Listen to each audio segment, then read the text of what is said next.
Hello friends, welcome back to my channel. അപ്പോൾ ഇന്ന് നമുക്ക് നേന്ത്രപ്പഴം കൊണ്ട് കട്ട്ലൈറ്റ് എങ്ങനെ ഉണ്ടാക്കുന്നതെന്ന് നോക്കാം.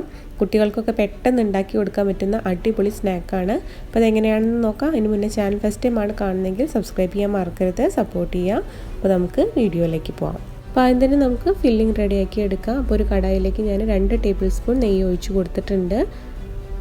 നെയ്യ് ചൂടായതിന് ശേഷം ഇതിലേക്ക് ഒരു 5 കാഷ്യൂസ് അണ്ടിപ്പരിപ്പ് എടുത്തിട്ടുണ്ട്.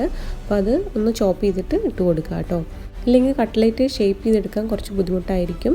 ഇതിലേക്ക് ഞാൻ ഒരു 10-15 റൈസിൻസും കൂടി ഇട്ട് കൊടുക്കുന്നുണ്ട്, ഉണക്കമുന്തിരിയും കൂടി ഇട്ട് കൊടുക്കുന്നുണ്ട്. ഇത് രണ്ടും നന്നായിട്ടൊന്ന് റോസ്റ്റ് ചെയ്തെടുക്കുക നെയ്യിലിട്ടിട്ട്. അപ്പോൾ ഇതാ അണ്ടിപ്പരിപ്പും മുന്തിരിയും റോസ്റ്റ് ചെയ്തെടുത്തിട്ടുണ്ട്.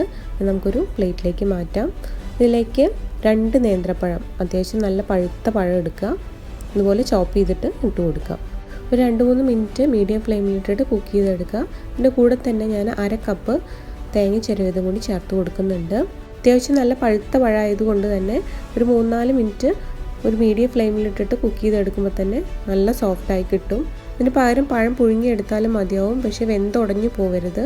അങ്ങനെ ആകുമ്പോൾ ടേസ്റ്റ് ഉണ്ടാവില്ല. ഇങ്ങനെ ചെയ്യുമ്പോൾ നല്ല ടേസ്റ്റാണ് കേട്ടോ. ഇതിലേക്ക് 3 ടേബിൾ സ്പൂൺ പഞ്ചസാരയും കൂടി ഇട്ട് കൊടുക്കുന്നുണ്ട്. അപ്പോൾ നല്ല പഴുത്ത പഴമായതുകൊണ്ട് അത്യാവശ്യം നല്ല മധുരം ഉണ്ടായിരിക്കും. അപ്പോൾ അതിനനുസരിച്ചിട്ട് വേണം നമ്മൾ പഞ്ചസാര ഇട്ട് കൊടുക്കാനായിട്ട്. അപ്പോൾ പഞ്ചസാരയൊക്കെ ഒന്ന് മെൽറ്റായി കിട്ടണം.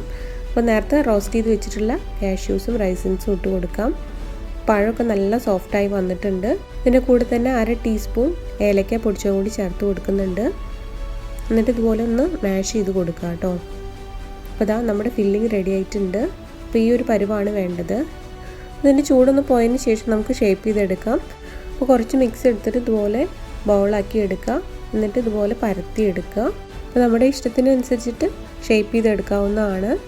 ഇത് നമുക്ക് ഷേപ്പ് ചെയ്തെടുത്തതിന് ശേഷം കോൺഫ്ലവർ മൈദയും വെള്ളത്തിലൊന്ന് മിക്സ് ചെയ്തെടുത്തതാണ്. അപ്പോൾ അതിലേക്കൊന്ന് ഡിപ്പ് ചെയ്തതിന് ശേഷം ബ്രെഡ് ക്രംസിലിട്ടിട്ട് ഒന്ന് കോട്ട് ചെയ്തെടുക്കാം.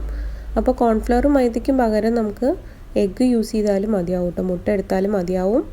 അപ്പോൾ ഇതാ ബ്രെഡ് ക്രംസിൽ കോട്ട് ചെയ്തെടുത്തിട്ടുണ്ട്. ഒരു പ്ലേറ്റിലേക്ക് വെക്കാം. ഇതേപോലെ തന്നെ ബാക്കിയുള്ള മിക്സ് കൊണ്ട് ഷേപ്പ് ചെയ്തെടുക്കാം.